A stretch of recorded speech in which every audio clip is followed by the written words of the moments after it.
Now on coaches, they like to hide switches from time to time. So like I said, be persistent and looking for switches. As you can notice, this one is sort of hidden behind the curtain right here. But these switches operate the overhead LED lights. You're going to notice that there are AC outlets on both sides. Again, there are AC outlets located all over the coach for your convenience. Over here we do have a large entertainment center. Now this entertainment center has a lot of things going on it. This coach currently has a sound bar here. Up here we do have a regular 12-volt style car stereo. We also have a Blu-ray DVD player. These are all ran by remote control and function wonderful. This sound bar sounds absolutely amazing. It is one of the great options that this coach actually has.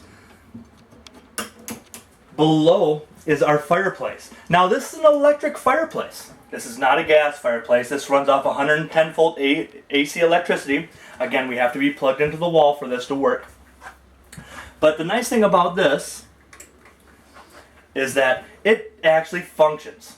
Now I can use it just strictly for ambient light like it is right now. I can actually turn on the heater function of this and actually blow hot air out of it. And it does, for a nice cool night, work very efficiently to warm this coach up. The controls are located at the top. The nice thing about this system also comes with a remote control. Okay, so we can use this from our chair position and adjust anything on here, which includes the heat. I can change the intensity of the light. I can just have the logs lit, or I can have different functions on here, which is very nice. It also has the heater function to set different temperatures. It also has a timer function, so I can set it for 30 minutes up to 6 hours. We do have a pantry located in this slide, which is a very large pantry with an overhead light. Again, that switch is going to be located on the light. These are power-saving LED lights. The one thing I do want to remind you about your pantry, though, again, just like I told you about some other things, is over storage. Remember to properly store your goods inside these pantries and don't overload them. Remember, we are going down the road eventually, and we want to make sure things are secured. As you'll notice here, we have a beautiful kitchen island with a Corian countertop. They also have sink inserts to cover the sinks to give us more counter space here. Now, again, these are absolutely beautiful, but in order to keep them that way, there's a couple things that I want you to do. When we pull these covers out, what I want you to do is put the glossy side down with the glossy side. And you're going to notice that on the rear of it, it has a matte finish. Now this matte finish can slowly haze or scratch this Corian countertop, and we don't want to do that. So we want to keep these glossy side to glossy side, or matte side to matte side. We do have a large double stainless steel kitchen sink in here with a large faucet that does have an extendable sprayer on it. Again, there is multiple storage underneath. Remember, there is some exposed plumbing underneath here, so we do want to be careful with over storage. On the left-hand side, or my left-hand side, we do have multiple drawers here, including our range top and our oven.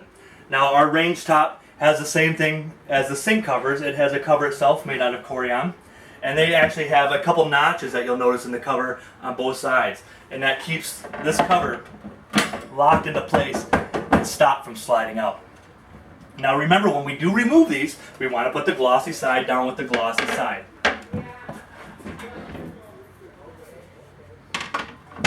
We do have a 3-burner range here with what's called a piezo style igniter. A piezo style igniter is like a barbecue grill lighter. You more likely see them as a push button. This one happens to be a rotary knob that sparks the grill.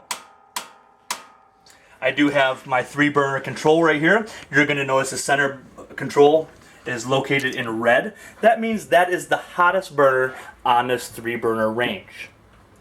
Below this is our actual oven. Now our oven is still a pilot model oven. All coaches, regardless if you buy a full down camper all the way up to a $500,000 Class A, they are all going to still have a pilot model oven in them. What I want you to do is simply follow the instructions located on the oven knob itself. I want you to simply stick it to the pilot and it says push and hold right on it. So what I want to do at this point is I want to push and hold this in. I am going to light my pilot light, which is located right underneath here. Once that is lit, I'm going to hold this knob in for approximately 15 to 20 seconds till the thermocouple heats up and maintains my flame. At that point, I can release the knob, my pilot light will stay lit, and I can use the oven at my convenience. When I'm done with the oven, I can simply turn it back to the pilot position, my pilot light will stay on, and again, I can use it at my convenience. When I am done with it, I want to simply turn it to the off position. The off position shuts the gas down completely to the oven, and we are ready to go down the road. Above this, we do have a beautiful stainless steel high point microwave, which is also a convection oven. So we have a dual oven in here. Again, make sure that you read your owner's manual on these, because even though it has a metal lining on the inside, some metal objects can still not go inside this microwave. Right here we have our Norcold 4-door refrigerator here. This is a large refrigerator. This is a dual source refrigerator. It runs off 110 volt electricity or liquid propane gas, LP gas. And we can run it off either one or both. And how that works is you have your power button located right here. So I'm going to turn it on, and you're going to see the LCD display light up. On the right hand side, you're going to see the number 9. That means it is set at the coldest temperature right now. And I can change that by pushing the thermostat here and changing from 1 being the warmest all the way to 9 being the coldest. On the left hand side, you're going to notice a little plug-in and a little drop. That's actually like a flame. Okay, and this is in auto mode right now, which auto mode is going to choose 110 volt electricity first. If it cannot find that, it will automatically switch over to gas. If I want to run this system off gas, I can simply depress this button and watch the flame or the teardrop style light up. That means I am running off gas right now. Now I can go back to auto position, which is choosing